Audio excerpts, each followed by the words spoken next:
بسم اللہ الرحمن الرحیم۔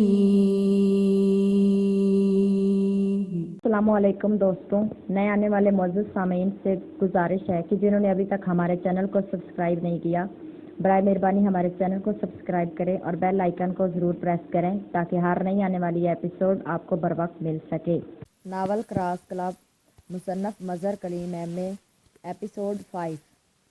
ایکم تم پوائنٹ سی پر چلے جاؤ اور اپنا یہ میک اپ اب ختم کر دو، ماسٹر نے ڈرائیور کو ایک سڑک پر کار روکنے کا اشارہ کرتے ہوئے کہا، اور پھر کار کے رکتے ہی ایکم جیسے ہی نیچے اترا، ڈرائیور نے تیزی سے کار آگے بڑھا دی اور تھوڑی دیر بعد وہ اس کوٹھی کے گیٹ پر پہنچ گئے جہاں سے ماسٹر نکلا تھا۔ ماسٹر بلگرام نے نیچے اتر کر پھاٹک پر مخصوص انداز میں دستک دی تو پھاٹک خود بخود کھلتا چلا گیا اور پھر ڈرائیور کار اندر پہنچ تک لیتا چلا گیا۔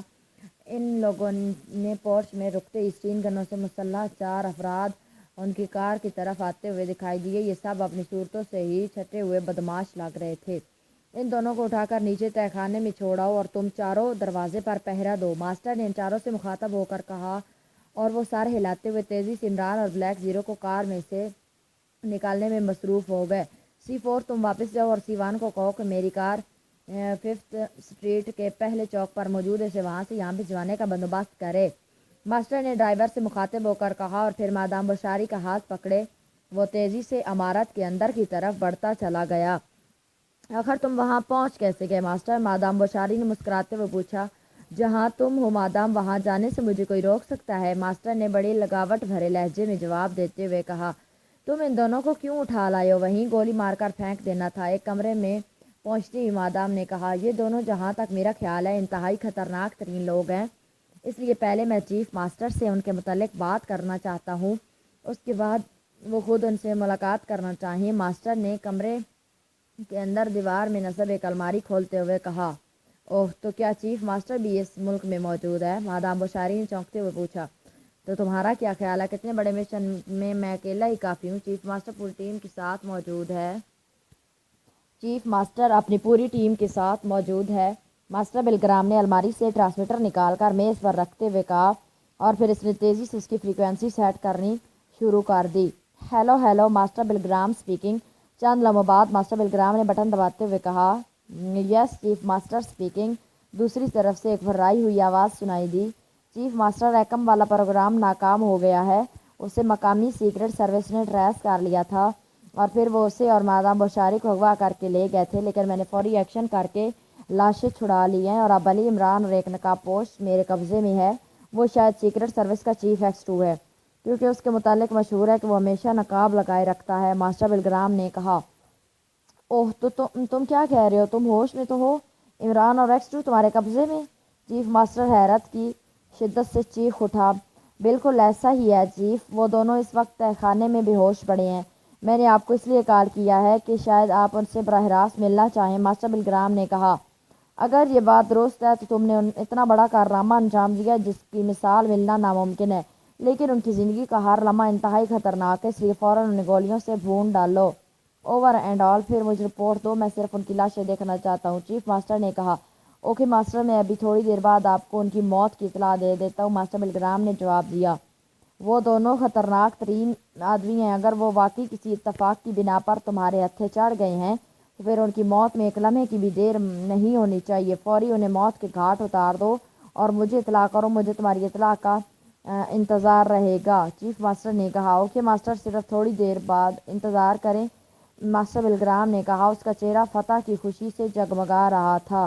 Over and all, chief master نے کہا، اور ماسٹر بلگرام نے بٹن آف کر کے ٹرانسمیٹر واپس الماری میں رکھ دیا۔ واقعی اتنے خطرناک لوگوں کا زیادہ دیر زندہ رہنا ٹھیک نہیں ہے ڈارلنگ، تم یہیں ٹھہرو، میں ان کا خاتمہ کر کے آتا ہوں، پھر مل کر جشن منائیں گے، ماسٹر بلگرام نے مادام سے مخاطب ہو کر کہا، اور مادام کے سر ہلانے پر وہ تیز تیز قدم اٹھاتا کمرے کے دروازے کی طرف بڑھتا چلا گیا۔ ٹھہرو ماسٹر، میں بھی ان کی موت کا تماشا دیکھنا چاہتی ہوں، میں تمہارے ساتھ چلتی ہوں، اچانک مادام بشاری نے کرسی سے اٹھتے ہوئے کہا، ارے نہیں، وہ انتہائی خطرناک لوگ ہیں اور میں نہیں چاہتا کہ تمہاری وجہ سے وہ کوئی چکر چلانے میں کامیاب ہو جائیں، میں تمہارے لیے دوسرا بندوبست کر دیتا ہوں، ماسٹر بلگرام نے مڑتے ہوئے کہا، پھر وہ تیزی سے مغربی دیوار کی طرف بڑھتا چلا گیا، اس نے دیوار کی شمالی کونے کی طرف ہاتھ بڑھایا اور پھر انگوٹھے کی مدد سے اس نے کونے میں ایک بھری ہوئی اینٹ کو زور سے دبایا۔ دوسرے لمحے سرڑ کی تیز آواز سے دیوار پر ایک پردہ سا ہٹتا چلا گیا۔ اب دیوار کے ساتھ ایک بڑی سی مشین نصب شدہ نظر آنے لگ گئی تھی، جس کے اوپر ایک کافی بڑی سکرین تھی۔ ماسٹر بلگرام نے مشین کے اوپر لگے ہوئے مختلف بٹنوں میں سے ایک بٹن دبایا تو سکرین روشن ہو گئی، اور پھر ماسٹر نے مشین کے کنارے پر لگی ہوئی ناب تیزی سے دائیں طرف گھمانی شروع کر دی۔ سکرین پر اچانک ایک کمرے کا منظر ابھر آیا، جس میں دو افراد کرسیوں پر بیٹھے درمیان میں رکھی ہوئی چھوٹی سی میز پر تاش کے پتے پھیلائے تاش کھیلنے میں مصروف تھے۔ لیکن ماسٹر کے ناب غماتی منظر بدل گیا، اور پھر اچانک ایک چھوٹے سے کمرے کا منظر ابھر آیا، جس میں فرش پر ایک آدمی پشت کے بل لیٹا ہوا تھا اور دوسرا اسے ہوش میں لانے کی کوششوں میں مصروف تھا۔ یہ عمران اور بلیک زیرو تھے۔ لو، اب یہاں بیٹھ کر اطمینان سے ان کی موت کا نظارہ دیکھو، ماسٹر بلگرام نے ایک طرف ہٹتے ہوئے کہا۔ ویری گڈ، بڑا اچھا سسٹم بنایا۔ مادام بوشاری نے کرسی گھسیٹ کر مشین کے قریب لے جاتے ہوئے کہا۔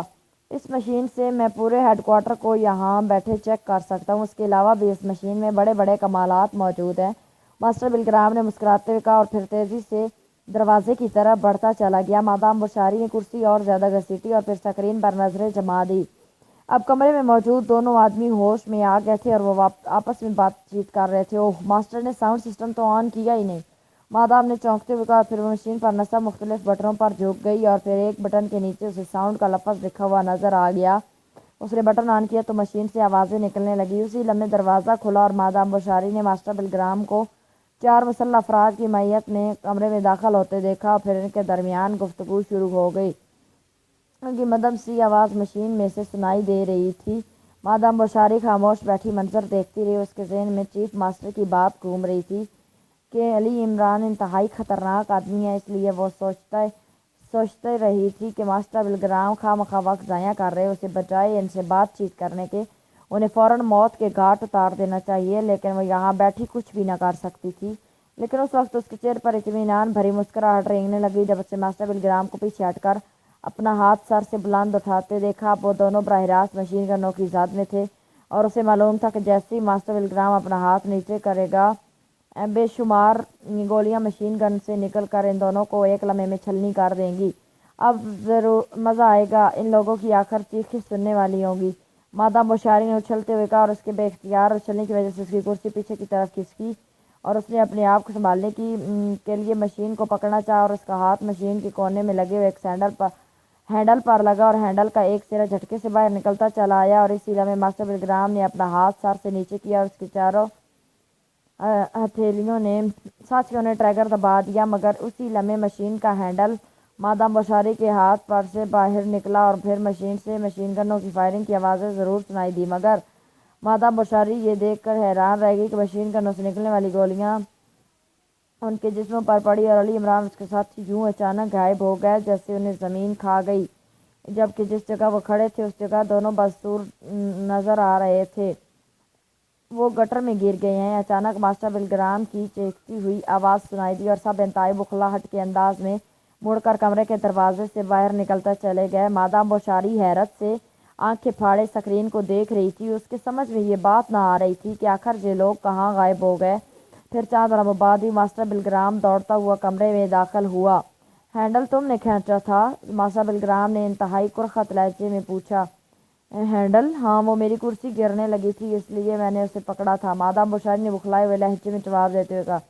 غضب کر دیا، وہ لوگ نکل گئے؟ ماسٹر بلگرام نے غصے کی شدت سے بے اختیار سر پیٹتے ہوئے کہا۔ نکل گئے؟ وہ کیسے؟ مادام بوشاری نے چونکتے ہوئے کہا۔ وہ کمرے میں جس جگہ کھڑے تھے اس کے نیچے گٹر لائن ہے۔ اس ہینڈل کے دبتے ہی ایک لمحے کے لیے فرش ایک طرف کھسک جاتا ہے اور اس کے اوپر موجود ہر شے نیچے گٹر میں گر جاتی ہے، اور پھر گٹر مین گٹر سے جا ملتا ہے۔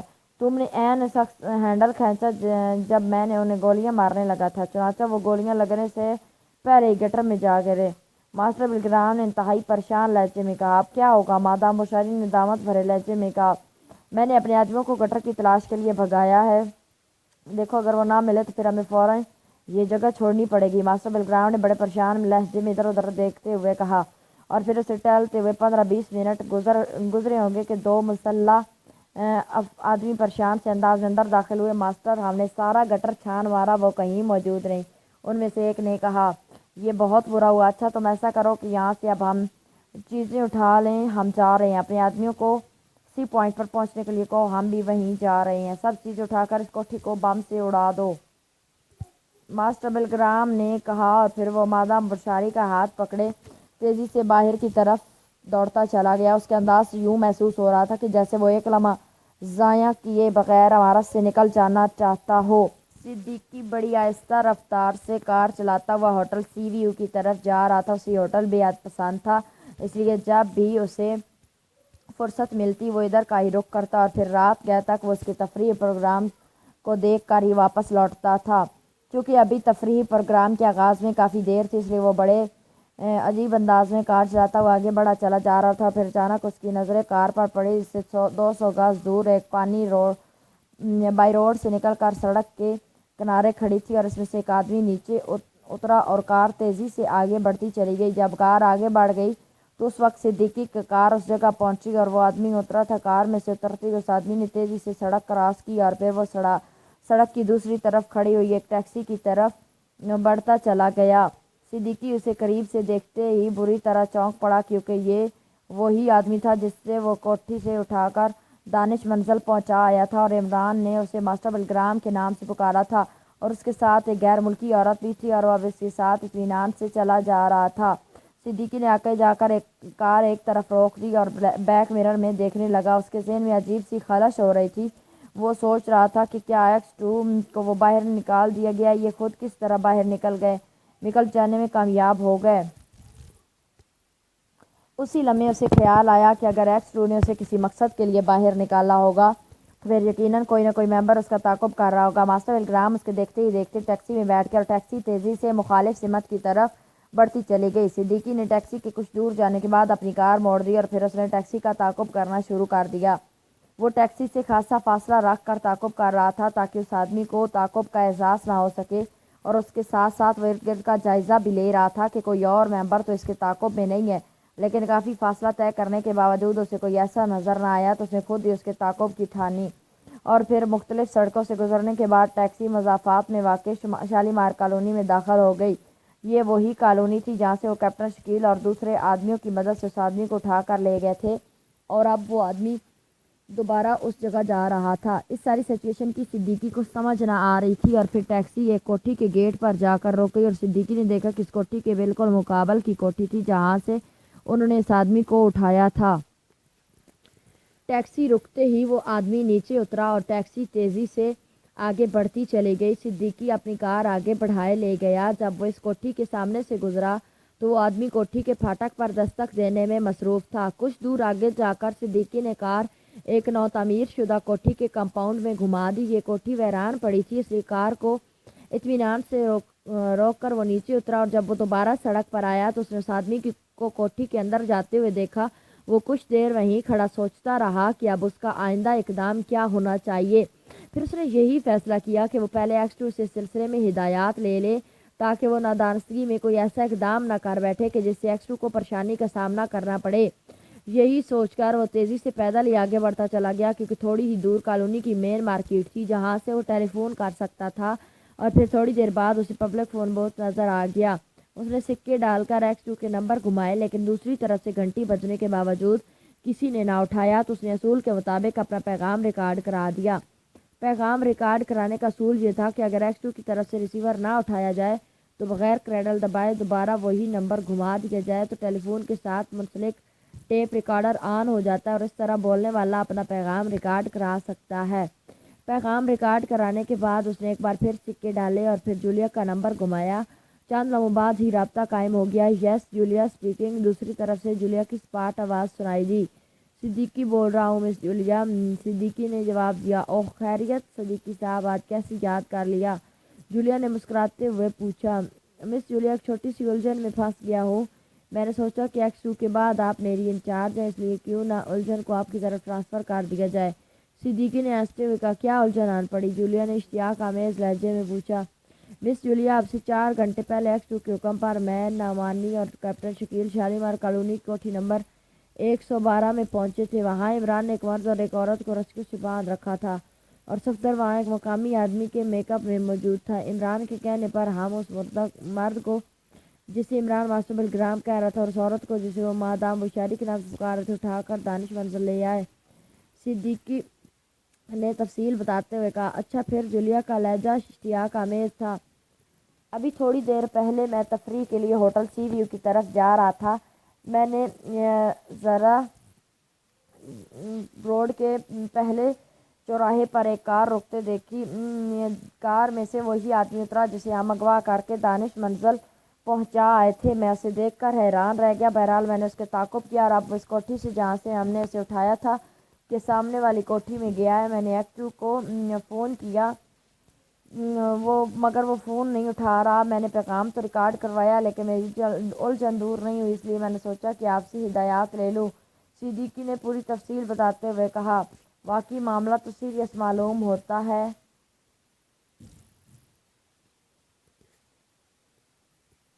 تم اب کہاں سے فون کر رہے ہو؟ جولیا نے قدرے پریشان سے لہجے میں پوچھا۔ شالیمار کالونی کی مین مارکیٹ سے، صدیقی نے جواب دیتے ہوئے کہا۔ اچھا تم ایسا کرو کہ اس کوٹھی کی نگرانی کرو، میں اس دوران دیگر معلومات حاصل کر کے یا تو خود تمہارے پاس پہنچوں گی یا کسی ممبر کو بھیج دوں گی۔ جولیا نے کہا، بہتر مس جولیا۔ صدیقی نے مطمئن لہجے میں کہا، اگر یہ آدمی کوٹھی سے نکل کر کہیں جائے تو تم اس کا تعاقب کرنا، ہمیں اس کے ہر ممکنہ ٹھکانے سے باخبر رہنا چاہیے۔ جولیا نے کہا، ٹھیک ہے مس، ایسا ہی ہوگا، صدیقی نے جواب دیا اور اس کے ساتھ ہی اس نے ریسیور رکھ دیا۔ پھر وہ اطمینان سے بوتھ کا دروازہ کھول کر باہر نکلا اور تیز تیز قدم اٹھاتا اس کونٹنی کی طرف بڑھتا چلا گیا۔ جب وہ اس کوٹھی کے کمپاؤنڈ کے پاس پہنچا جہاں اس کی کار موجود تھی تو اس نے سوچا کہ کار کے خفیہ خانے سے ریوالور نکال لے، کیونکہ اب وہ تفریح کے بجائے ڈیوٹی پر تھا اور کسی بھی لمحے ریوالور کی ضرورت پڑ سکتی تھی۔ چنانچہ وہ تیز تیز قدم اٹھاتا کار کی طرف بڑھا۔ اس نے کار کا دروازہ کھول کر ڈرائیونگ سیٹ پر بیٹھا اور پھر سیٹ کے نیچے بنے ہوئے خفیہ تہہ خانے سے ریوالور نکال کر اس نے سیٹ دوبارہ اپنی جگہ جمائی اور سیدھا ہونے لگا، مگر دوسرے لمحے اس کے سر پر قیامت ٹوٹ پڑی اور وہ اچھل کر منہ کے بال پیٹ پر جا گرا۔ دوسرے لمحے کسی نے اسے زوردار جھٹکے سے باہر گھسیٹ لیا۔ صدیقی نے اپنے گھومتے ہوئے سر کو سنبھال کر اٹھنا چاہا مگر ایک بار پھر اس کے سر پر زوردار ضرب لگی اور اس کے ساتھ ہی اس کا ذہن مکمل تاریکیوں میں ڈوبتا چلا گیا۔ علی، عمران اور بلیک زیرو چار سٹین گنوں کے سامنے اطمینان سے کھڑے تھے۔ بلیک زیرو تو عمران کی وجہ سے خاموش کھڑا تھا، جبکہ عمران کسی وجہ سے ہی خاموش کھڑا ہوا یوں ماسٹر بلگرام اور سٹین گن برداروں کو دیکھ رہا تھا کہ جیسے یقین ہو کہ ان سٹین گنوں میں گولیاں موجود ہی نہیں۔ اس کی ذہنی کیفیت کچھ عجیب سی تھی۔ اسے یوں محسوس ہو رہا تھا کہ وہ خود اس سچویشن کا شکار نہ ہو بلکہ صرف تماشا دیکھ رہے، مگر کچھ عجیب سی بے حسی اس پر طاری تھی، ایسی بے حسی جسے کوئی نام نہیں دیا جا سکتا۔ اور پھر اس نے ماسٹر بلگرام کا ہاتھ نیچے کی طرف آتے دیکھا مگر اس سے پہلے کہ ہاتھ کندھے سے نیچے پہنچتا، چنانچہ ان کے جسم ہوا میں اچھلے اور انہیں یوں محسوس ہوا جیسے زمین قدموں تلے سے غائب ہو گئی۔ ان کے کانوں میں سٹین گنوں کی چلنے کی آواز سنائی دی، لیکن آواز کا انداز ایسا تھا کہ جیسے ان سے کہیں بلندی پر فائرنگ ہو رہی ہو۔ وہ کسی بھاری پتھر کے نیچے گرتے چلے جا رہے تھے اور پھر چند لمحوں بعد وہ زبردست چھلاکوں سے پانی میں جا گرے اور پانی کی سطح کافی کم تھی، اس لیے ان کے پیر نچلی زمین سے لگے اور پھر منہ کے بال پانی میں گرتے چلے گئے۔ دوسرے لمحے وہ اچھل کر کھڑے ہو گئے۔ اب وہ بہتے ہوئے پانی میں کھڑے تھے اور پانی ان کے گھٹنوں تک پہنچ رہا تھا، اس لیے انہیں پہلی بار شدید گھٹن اور تیز بو کا احساس ہوا۔ اس بو کا احساس ہوتے ہی عمران کے ذہن پر چھائی ہوئی بے حسی کا پردہ جیسے خود بخود سرکتا چلا گیا ہو۔ اوہ، ہم کسی گٹر میں آ گئے ہیں۔ عمران کی آواز میں زندگی کا بھرپور تاثر تھا۔ ہاں، معلوم تو ایسا ہی ہوتا ہے، لیکن آپ نے اچانک کیا کیا کہ ہم گٹر میں پہنچ گئے؟ بلیک زیرو نے پوچھا۔ وہ شاید یہی سمجھا تھا کہ عمران نے توقع کے عین مطابق عین آخری لمحے میں شائستہ دکھایا ہے۔ ہمارے اعمال ہی ایسے تھے کہ مرنے کے بعد ہمیں اس بدبودار گٹر میں پھینک دیا جاتا، عمران نے جواب دیا اور بلیک زیرو اختیار ہنس پڑا۔ اس گٹر میں اب کب تک کھڑے رہیں گے؟ میرا خیال ہے کہ آگے جا کر مین گٹر میں مل جاتا ہوگا، وہاں سے نکلنے کا راستہ مل سکتا ہے، بلیک زیرو نے موضوع بدلتے ہوئے کہا۔ تو تمہارا کیا خیال ہے کہ مجرم ہمارے نیچے گرتے یا اب اطمینان سے بیٹھے تاش کھیل رہے ہوں گے؟ مسٹر گٹر ایکس2، ان کا انداز بھی یہی ہوگا کہ ہم مین گٹر میں ہی جائیں گے، عمران نے جواب دیا۔ اس کے ذہن سے بوریت اور بے حسی کی گرد پوری طرح صاف ہو چکی تھی، لیکن زیادہ دیر تک یہاں ٹھہرنا بھی خطرناک ہے، یہاں زہریلی گیس موجود ہے جو کسی بھی لمحے اپنی لپیٹ میں لے سکتی ہے، بلیک زیرو نے جواب دیتے ہوئے کہا۔ آؤ یہیں سے اوپر چلنے کی کوشش کریں، کہیں نہ کہیں سے نکلنے کا راستہ ضرور مل جائے گا۔ عمران نے کہا، پھر ان دونوں نے پانی کے بہاؤ کے الٹے رخ چلنا شروع کر دیا۔ واقعی گٹر میں موجود زہریلی گیس آہستہ آہستہ ان کے حواس پر چھاتی چلی جا رہی تھی۔ انہیں یوں محسوس ہو رہا تھا جیسے ان کے جسم آہستہ آہستہ مفلوج ہوتے جا رہے ہوں۔ عمران صاحب جلدی نکلیں یہاں سے، ورنہ واقعی ہماری قبریں اسی گٹر میں بن جائیں گی، بلیک زیرو نے سنجیدہ لہجے میں کہا۔ بلیک زیرو صاحب، پانی میں قبر نہیں بنتی، پانی میں لاش بس مچھلی کی طرح تیرتی پھرتی رہتی ہے۔ عمران نے سر جھٹکتے ہوئے جواب دیا۔ ابھی وہ تھوڑی ہی دور گئے ہوں گے کہ بلیک زیرو لڑکھڑا کر نیچے پانی میں گرنے لگا، مگر عمران نے بڑی پھرتی سے اسے سنبھال لیا۔ ہوش سلامت رکھو بلیک زیرو، آپریشن روم میں بیٹھ کر ایکس2 بننا آسان ہے، لیکن گٹر میں چلنا کچھ اور ہی حوصلہ چاہتا ہے۔ عمران کے لہجے میں ہلکی سی فہمائش تھی اور بلیک زیرو نے اپنی سر کو 2-3 بار جھٹک کر کہا، سوری سر۔ بلیک زیرو کا لہجہ خاصا کمزور تھا۔ عمران سوچ رہا تھا کہ بلیک زیرو اب ہوش کی آخری سرحدوں پر ہے اور وہ کسی بھی لمحے بے ہوش ہو کر گر سکتا ہے اور پھر اس کو سنبھالنا بے حد مشکل ہو جائے گا۔ شروع سے اسے ادھر دیکھنا شروع کر دیا اور پھر تھوڑی دیر ایک جگنو سا چمکتا نظر آیا اور عمران کو جو محسوس ہوا جیسے اس کے جسم میں نئی روح دوڑ گئی ہو۔ اپنے آپ کو سنبھالو طاہر، ہم باہر نکلنے والے ہیں، عمران نے کہا، اور پھر وہ اسے لیے تیزی سے اس طرف بڑھتا چلا گیا جدھر وہ روشنی نظر آ رہی تھی۔ یہ روشنی گٹر کی چھت کے قریب ایک کرن کی صورت میں اندر آ رہی تھی اور پھر عمران نے لوہے کی سیڑھیاں دیوار کے ساتھ اوپر جاتی محسوس کر لی۔ اس نے بلیک زیرو کو زور سے جھنجھوڑا، جس کا جسم اب ڈھیلا پڑا جا رہا تھا۔ اس طرح جھنجھوڑنے سے بلیک زیرو ہوشیار ہو گیا اور پھر عمران تیزی سے سیڑھیاں چڑھتا چلا گیا۔ گٹر کے دہانے پر لوہے کا بڑا سا ڈھکن موجود تھا۔ بلیک زیرو نے بھی روشنی کی وہ کرن دیکھ لی تھی، اس لیے اب وہ پوری طرح ہوشیار ہو چکا تھا اور پھر اوپر پہنچتی عمران نے اپنے کاندھے کو ڈھکن کے ساتھ ٹکایا، پھر زور سے جھٹکا دیا۔ بھاری ڈھکن ایک جھٹکے سے اچھل کر ایک طرف ہٹ گیا اور تازہ ہوا کا ریلا ان دونوں کے چہروں سے ٹکرایا اور ان دونوں نے زور زور سے سانس لینے شروع کر دیے۔